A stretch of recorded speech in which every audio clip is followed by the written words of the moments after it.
Everyone, I welcome you all to awakening classes. Supervisor के लिए specialisation portion हम discuss कर रहे थे। अपने लास्ट लेक्चर में हमने डिस्कस करा था सोसाइटी, उसके अंदर हम डिस्कस कर रहे थे स्ट्रेटिफिकेशन। स्ट्रेटिफिकेशन में हमने कास्ट के रिलेटेड इंपॉर्टेंट एमसीक्यूज डिस्कस करे थे, जिसमें हमने कास्ट के कंसेप्ट को समझा था, वेरियस थ्योरीज देखी थी ऑफ ओरिजिन ऑफ कास्ट, उसके बाद कास्ट के फीचर्स। यही तीन इंपॉर्टेंट चीज़ें जो एग्जाम में पूछी जाती हैं।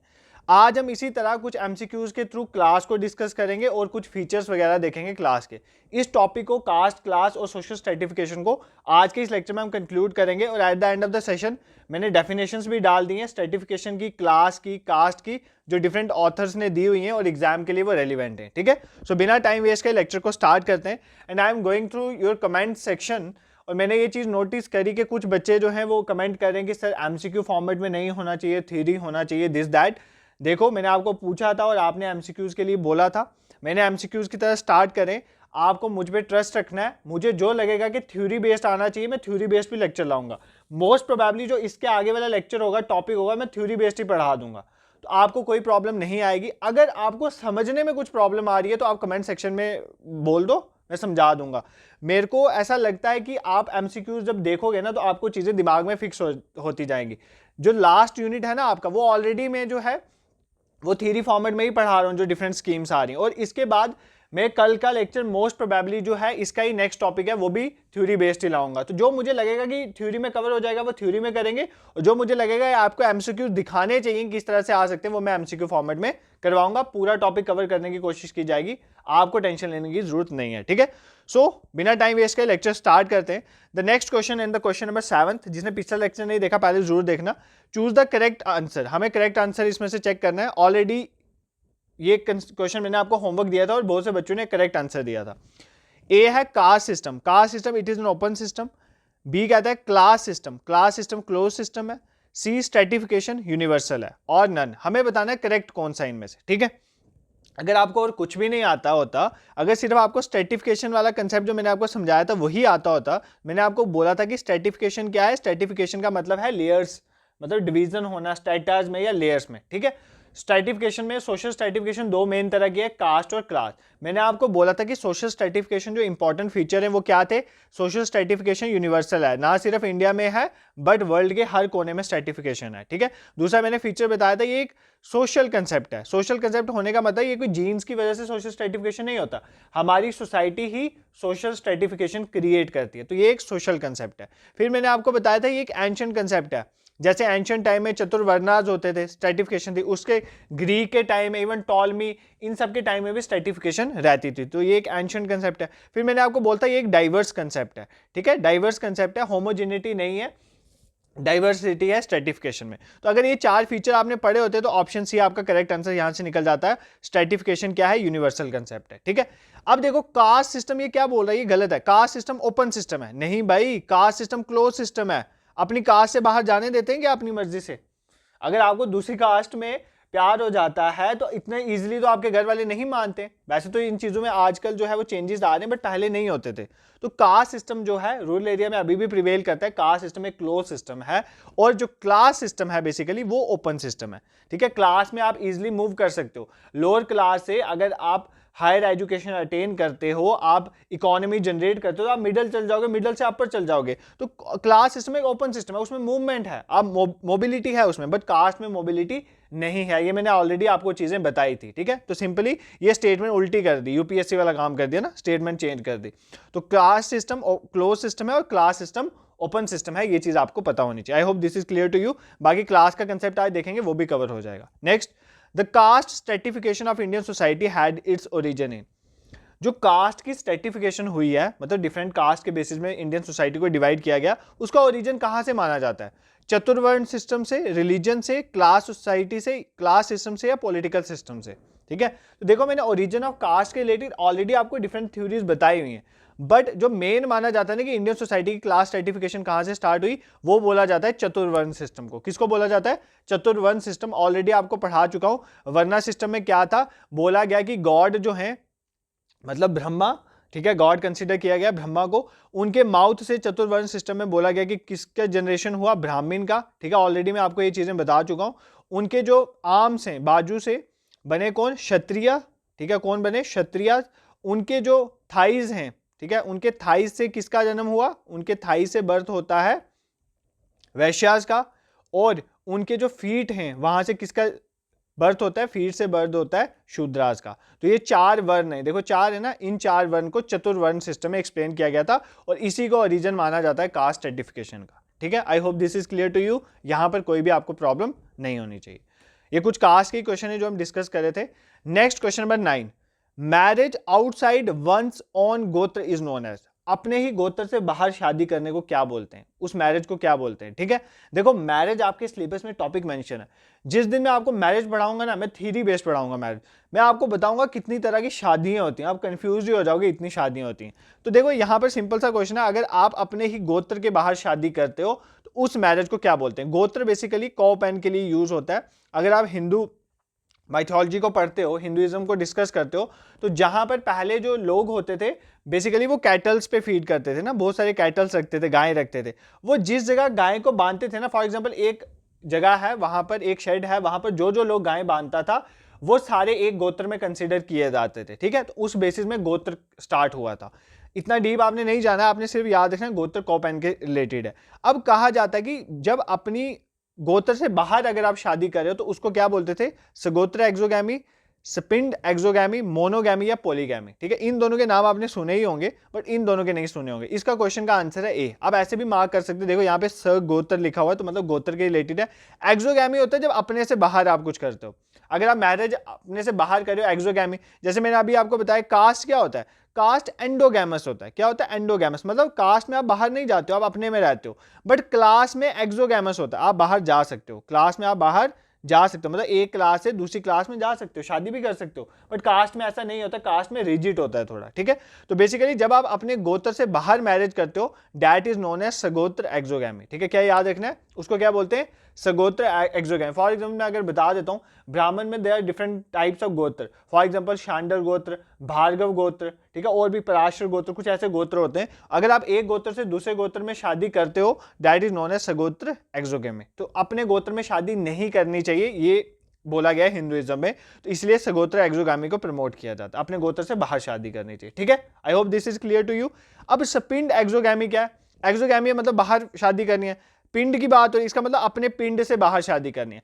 यहां पर पिंड गांव के लिए नहीं है, पंजाबी पिंड नहीं है, गांव के लिए पिंड का मतलब होता है कॉमन पेरेंटेज। ठीक है, कॉमन पेरेंटेज से बाहर आपने शादी करनी है, अपने कॉमन पेरेंटेज में शादी नहीं करनी है, उससे बाहर शादी करनी है, that is known as sapinda exogamy. ये चीज आपने याद रखनी है। देखो अब कॉमन पेरेंटेज किसको बोला जाता है, मतलब फॉर एग्जांपल मैं हूं, मुझे किसी से शादी करनी है अगर, तो मैं अपने फादर की 7 जनरेशन तक, ध्यान सुनना, मेरे फादर की 7 जनरेशन, मतलब मेरे फादर, मेरे दादा, परदादा, ऐसे ऊपर ऊपर जाते जाते 7 जनरेशन तक मेरे फादर के रिलेशन में अगर कोई लड़की है तो मैं उससे शादी नहीं कर सकता। और फादर के केस में 7 जनरेशन तक, मदर के केस में 5 जनरेशन, मतलब मेरी मदर, मेरी नानी, मेरी पर नानी, ऐसे ऊपर करते करते 5 जनरेशन तक जो मेरे रिलेटिव में लड़की होगी मैं उससे शादी नहीं कर सकता। ये है स्पिंड एक्सोगैमी, मतलब अपनी कॉमन पेरेंटेज से आपने बाहर शादी करनी है। ठीक है, I hope this is clear to you. बाकी इन डेप्थ मैरिज में इसको डिस्कस करेंगे। मोनोगैमी, ये थोड़ा सा मैरिज का कंसेप्ट है, यही बता देता हूं। Monogamy polygamy is very important. Monogamy क्या होता है, मोनोगैमी होता है एक मैरिज, मतलब एक मेल और एक ही फीमेल की जब शादी होती है that is known as monogamy. एक ही है, ये नहीं है कि एक मेल एक से ज्यादा फीमेल की शादी करे या एक फीमेल एक से ज्यादा मेल से शादी करे, ऐसा नहीं। मोनोगैमी में एक मेल एक फीमेल की शादी that is known as monogamy. ठीक है, जो कि सबको करनी चाहिए। देन पॉलीगैमी की बात करें, पॉलीगैमी में 2 और मोर स्पोज होते हैं, मतलब फॉर एग्जांपल 2 या 2 से ज्यादा हो सकते हैं। फॉर एग्जांपल एक मेल है वो एक से ज्यादा फीमेल से शादी करेगा, वो भी पॉलीगैमी में आता है। एक फीमेल है वो एक से ज्यादा मेल से शादी कर रहा है, वो भी पॉलीगैमी में आता है। पॉली मतलब ज्यादा है, ठीक है, गैमी मतलब आ गया मैरिज, मतलब एक से ज्यादा मैरिजेस होगी, that is known as polygamy.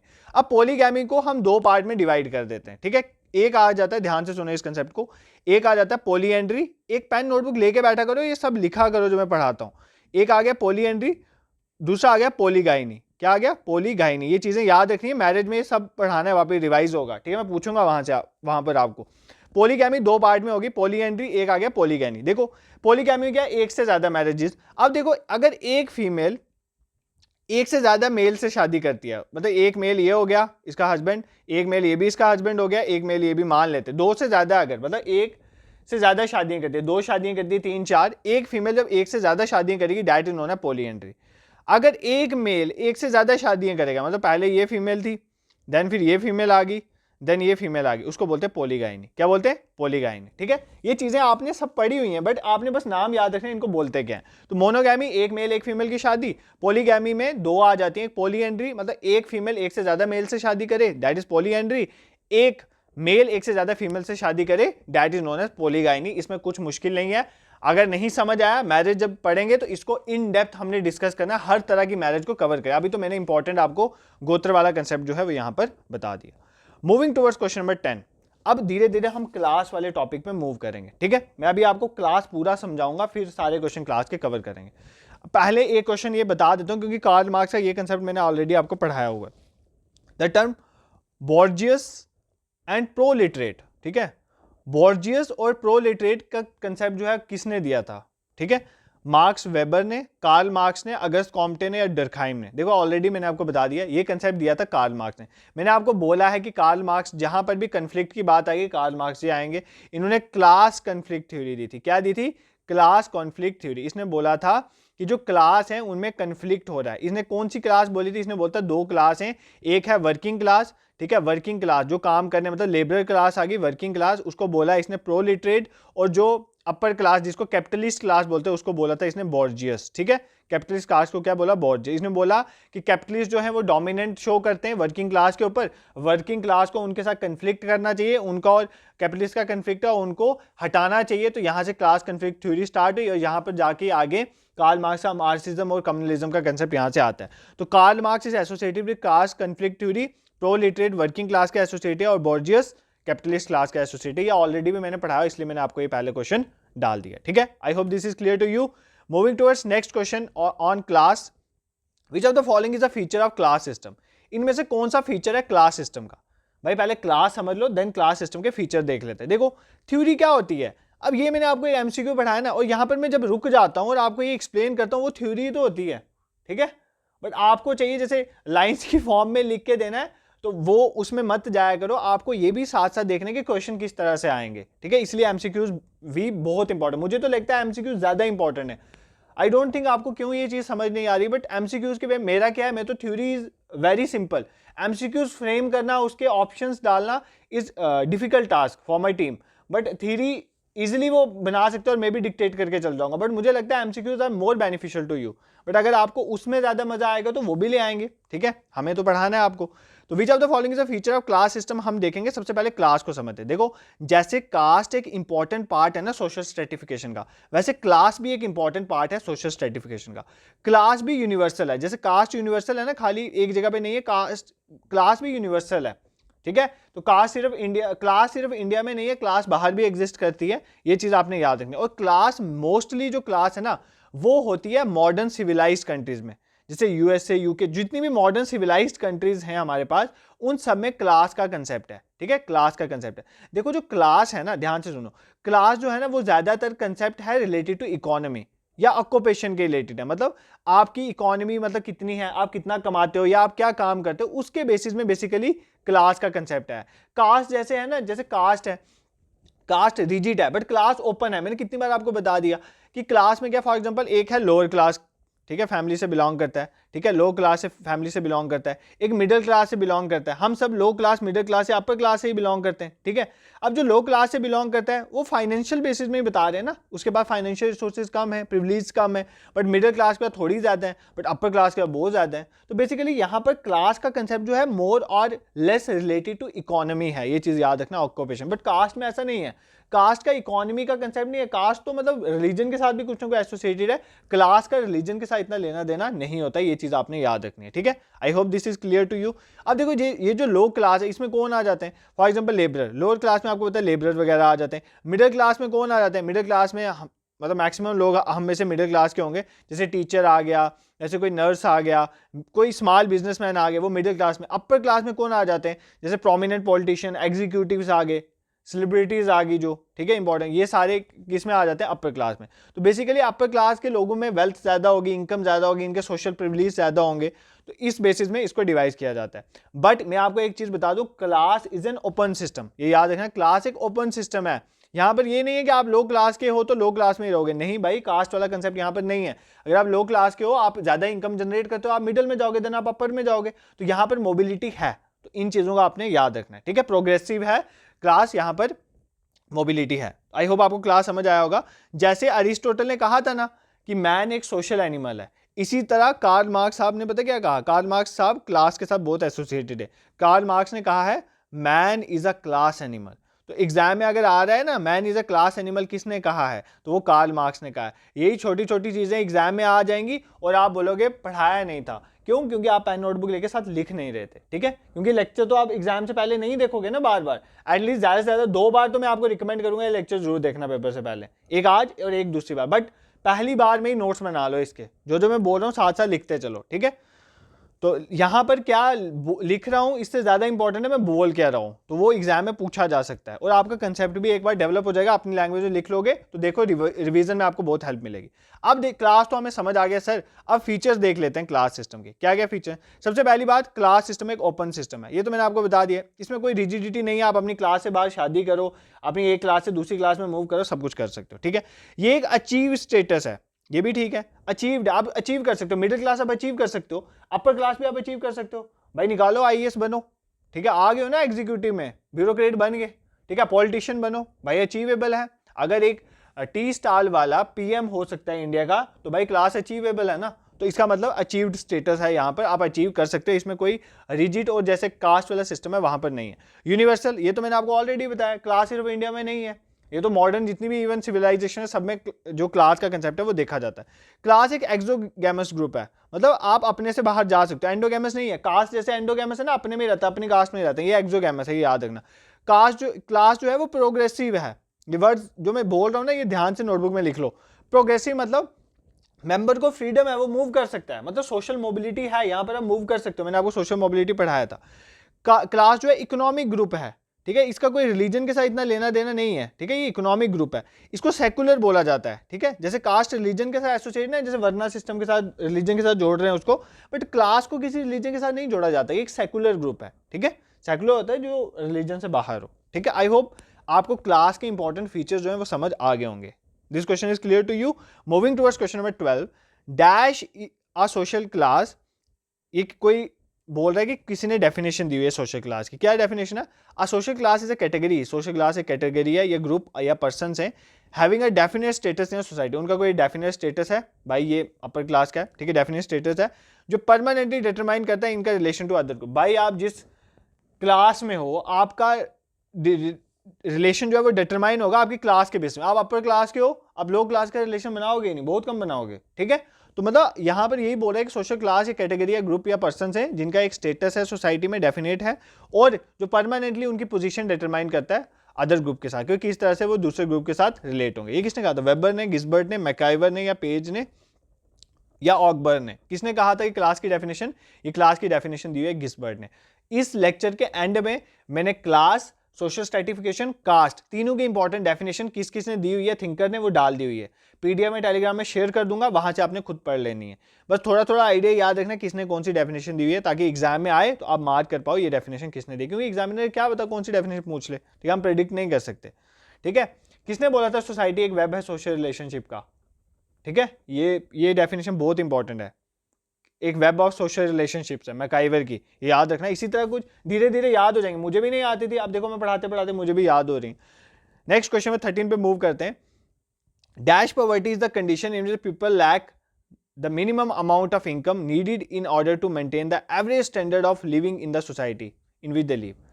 कौन सी पॉवर्टी होती है? एक ऐसी कंडीशन जिसमें लोगों के पास वो मिनिमम अमाउंट ऑफ इनकम नहीं है कि वो अपना स्टैंडर्ड ऑफ लिविंग मेंटेन कर पाए सोसाइटी में, जिस सोसाइटी में वो रहते हैं। स्टैंडर्ड ऑफ लिविंग मेंटेन करने के लिए कौन सी पॉवर्टी का कंसेप्ट आता है, ठीक है। अगर आपके पास इतना पैसा नहीं है कि आप अपना स्टैंडर्ड ऑफ लिविंग मेंटेन कर पाओ सोसाइटी, तो वो कौन सी पॉवर्टी मानी जाएगी? रिलेटिव, एब्सोल्यूट, बोथ या नन? तो कौन सी पॉवर्टी मानी जाती है? वो होती है रिलेटिव पॉवर्टी।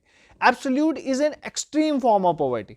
भाई जब आपके पास इवन खाने के पैसे नहीं है, आपके पास शेल्टर के पैसे नहीं है, क्लॉथिंग के पैसे नहीं है, वो आ जाती है एक्सट्रीम पॉवर्टी, वो एब्सोल्यूट पॉवर्टी मान जाए। रिलेटिव पॉवर्टी होती है कि जब आपको सोसाइटी में जो आपका स्टैंडर्ड ऑफ लिविंग है वो मेंटेन करने में दिक्कत आ रही है, उतना पैसा आपके पास नहीं है, वो रिलेटिव पॉवर्टी है। तो एब्सोल्यूट मतलब एक्सट्रीम पॉवर्टी में चला जाता है, ठीक है। अगर जब भी पॉवर्टी की बात है, इनइक्वालिटी की बात आएगी, poverty leads to inequality in the society, तो गिनी कोएफिशिएंट आपने याद रखना है। गिनी कोएफिशिएंट बताता है कि कितनी इनकम इनइक्वालिटी है सोसाइटी में, ठीक है। इकोनॉमी का कंसेप्ट है, इसका रिलेटेड है तो बता दिया गिनी कोएफिशिएंट, ये वर्ड याद रखना। गिनी कोएफिशिएंट क्या बताता है, कितनी इनकम इनइक्वालिटी है सोसाइटी में, तो ये चीज आपने याद रखनी, ठीक है। नेक्स्ट क्वेश्चन में मूव करते हैं।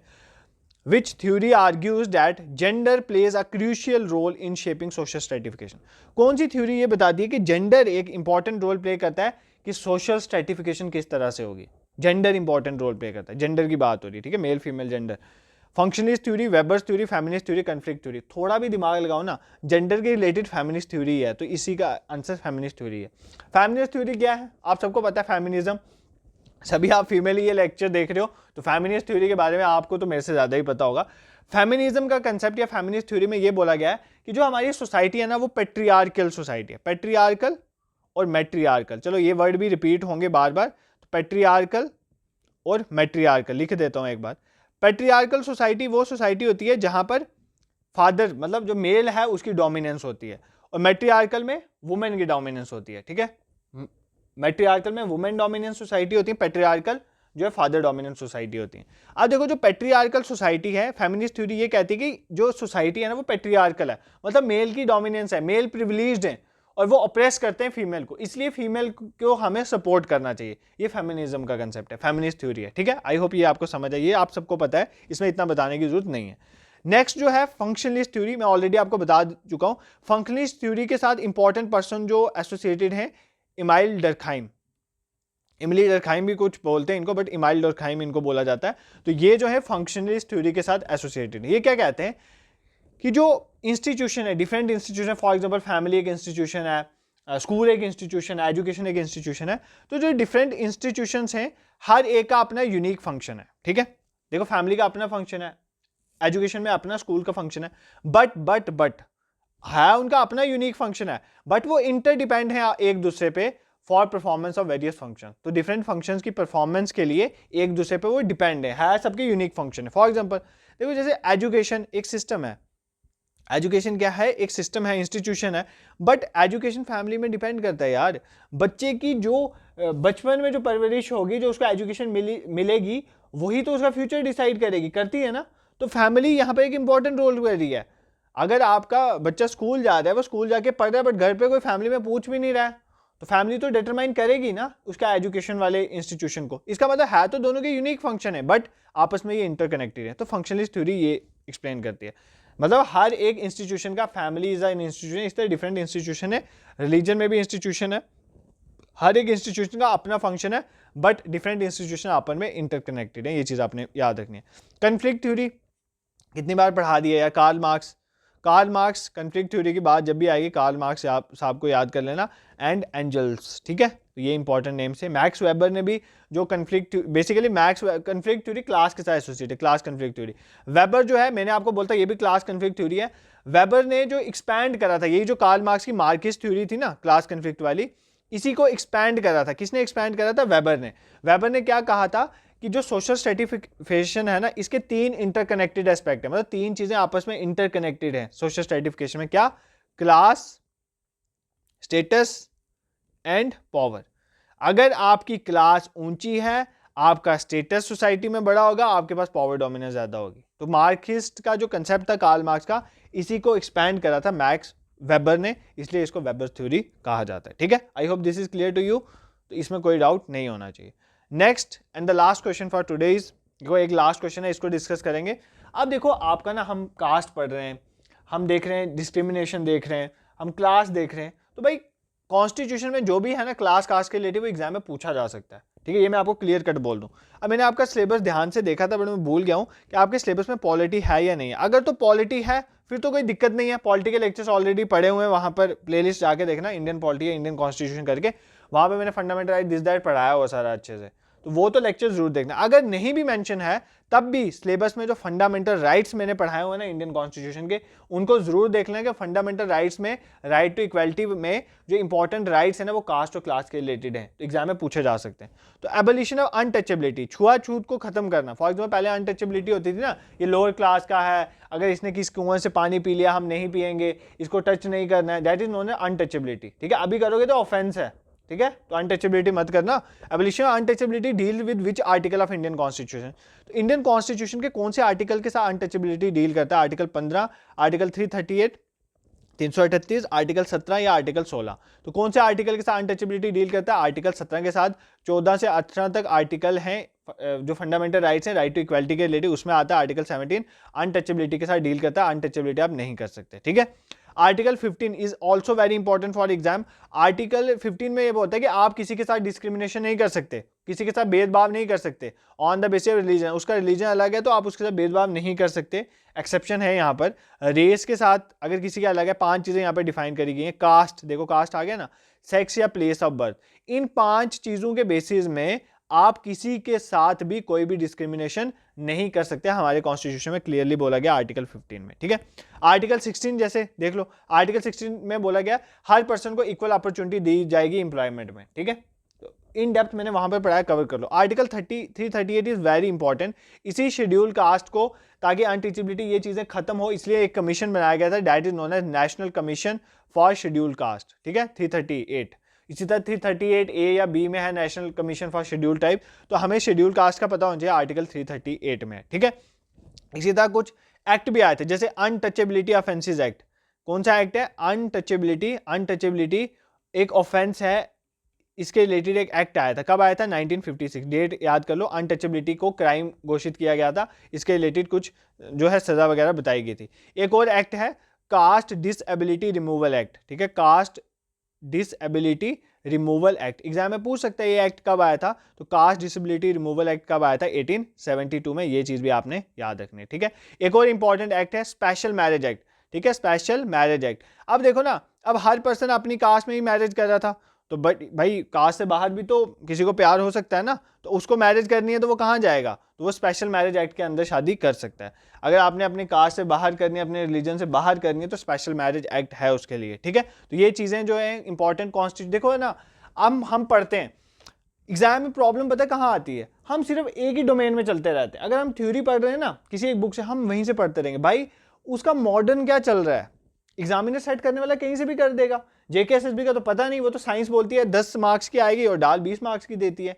फाइनेंस अकाउंट असिस्टेंट में देख लो, तो आप प्रिडिक्ट नहीं कर सकते, इसलिए एग्जामिनर के मूड पे डिपेंड करता है। वो बोले कि अगर यहाँ पर कास्ट क्लास पढ़ रहे हो तो हम अनटचेबिलिटी डाल देते हैं, उसी के साथ एसोसिएटेड है। तो कॉन्स्टिट्यूशन की क्या इंपॉर्टेंट डेवलपमेंट है, करंट न्यूज में भी अगर कुछ इंपॉर्टेंट चल रहा है, जैसे आप यूनिट 6 पढ़ोगे ना जो मैं पढ़ा रहा हूँ, उसको पेपर से जाने से पहले एक बार जो ये इंपॉर्टेंट स्कीम्स वाला है, ये देख के चलना कि इस साल बजट में अगर उस स्कीम के रिलेटेड कुछ है, ठीक है, जो इस साल का बजट है या इस साल में कोई इंपॉर्टेंट डेवलपमेंट आई तो वो जरूर देख के जाना। मैं भी ये कवर करवा दूंगा आपको, ताकि एग्जाम में कोई भी तरह से क्वेश्चन पूछे एग्जामिनर तो आपको उसका आंसर आना चाहिए। ठीक है, I hope this is clear to you. आपको कास्ट क्लास अच्छे से समझ आया होगा। देखो ये डेफिनेशन सोशल सर्टिफिकेशन की कुछ एक दो मैंने एक्सप्लेन की थी, बाकी मैंने यहाँ पर डाल दी है। ठीक है, ये सोशल सर्टिफिकेशन की आ गई। इसी तरह क्लास की डेफिनेशन इंपॉर्टेंट किसने दी हुई, जैसे गिस्बर्ड ने दिया, ऑकबर्न, इमकॉफ, मैकाइवर ने दी हुई है, मैक्स वेबर ने दी हुई है, ये भी आपने देख लेना है। ठीक है, नेक्स्ट कास्ट के रिलेटेड जो इंपॉर्टेंट डेफिनेशन है, जैसे रिस्ले मैकाइवर की है, कूली की है, एडब्ल्यू ग्रीन की है, केटकर की है, D N Majumdar and T N Madan important. ठीक है, caste is a close to, ये किसने कहा? डीएन मजूमदार इंपॉर्टेंट नेम है कास्ट के रिलेटेड। तो ये जो इंपॉर्टेंट डेफिनेशन आपने देख लेनी है कौन सी किसके दी है। ये पीडीएफ जो है टेलीग्राम ग्रुप में शेयर कर दूंगा, करवा दूंगा मैं अपने टीम मेंबर को बोल के। ठीक है, वहां से आप ले लेना। अगर किसी ने टेलीग्राम ग्रुप नहीं ज्वाइन करा है तो ज्वाइन कर लो, लिंक डिस्क्रिप्शन में पड़ा हुआ है। और सोशल सर्टिफिकेशन के जितने भी स्पेशलाइजेशन के लेक्चर आए हुए हैं उनको देख लो। एक और इंपॉर्टेंट चीज़ मैं आपके साथ शेयर करना चाहता हूँ। फॉर एग्जांपल कल लेक्चर नहीं आया, प्रीवियस डे लेक्चर नहीं आया ड्यू टू सम रीजंस। इसी तरह हो सकता है कुछ पर्सनल रीजन की वजह से या कुछ और वजह से अगर मैं लेक्चर नहीं ले आता हूँ, तो आपको रुकना नहीं, आप भी नहीं बैठ जाना वजह से क्या लेक्चर नहीं आया। भाई अगर स्पेशलाइजेशन आप पढ़ रहे हो ना, तो सुपरवाइजर का स्पेशलाइजेशन को छोड़ के जो बाकी सिलेबस बच जाता है ना 60 मार्क्स का, वो 60 मार्क्स में से 50 मार्क्स तक का मैंने ऑलमोस्ट कवर करवाया हुआ है अपने चैनल पे। तो डिफरेंट प्लेलिस्ट बनी हुई हैं, वहां पर जाके देखो और उनको साथ साथ कवर करते चलो। जो चीज़ें मैंने पढ़ाई हुई है मैं वापस नहीं पढ़ाऊंगा, क्योंकि इतना टाइम नहीं होता है, वापस नहीं पढ़ाऊंगा बट हर एस्पेक्ट को कवर करवा दूंगा। जिस दिन ये स्पेशलाइजेशन खत्म हुई ना तो बाकी जो बचा हुआ पोर्शन है मैं उस पर स्विच कर जाऊंगा। आपने स्पेशलाइजेशन करनी है और जो टाइम बचेगा और आपने साथ साथ वो पोर्शन भी कवर करते जाना है। डिफरेंट प्लेलिस्ट बनी हुई है, मुझे लगता है जनरल अवेयरनेस की सुपरवाइजर करके मैंने प्लेलिस्ट बनाई है, कंप्यूटर की ऑलरेडी बनी है, इंग्लिश की बनी है, तो जो जो आपकी जरूरत के अकॉर्डिंग है आप उन चीज़ों को देख सकते हैं। ठीक है, I hope this is clear to you. Next important thing is that comment section में अपना रिप्लाई दिया करो और लेक्चर को साथ साथ देखो, क्योंकि अगर आप लेक्चर को पास ऑन करते जाओगे तो ऐसे कम व्यूज आएंगे तो मुझे भी ऐसे लगेगा कि बच्चों सिंसियरिटी से नहीं देख रहे हैं, तो फिर मुझे भी मोटिवेशन नहीं मिलती है काम करने की। ठीक है, इतनी मेहनत करने की। और इंपॉर्टेंट थिंग इज डैट अगर आपको ये हमारा इनिशिएटिव पसंद आ रहा है तो इट्स योर प्राइम ड्यूटी कि आपको भी कुछ हमारी प्रति करना चाहिए, तो do share it with others. आपके शेयर करने से कुछ नहीं होगा, ठीक है, वैसे भी किसी ने यहाँ पर पहुंच ही जाना है, बट इसे हमें जरूर हेल्प मिलेगी। ठीक है, I hope this is clear to you. This is it for today, thank you so much for watching.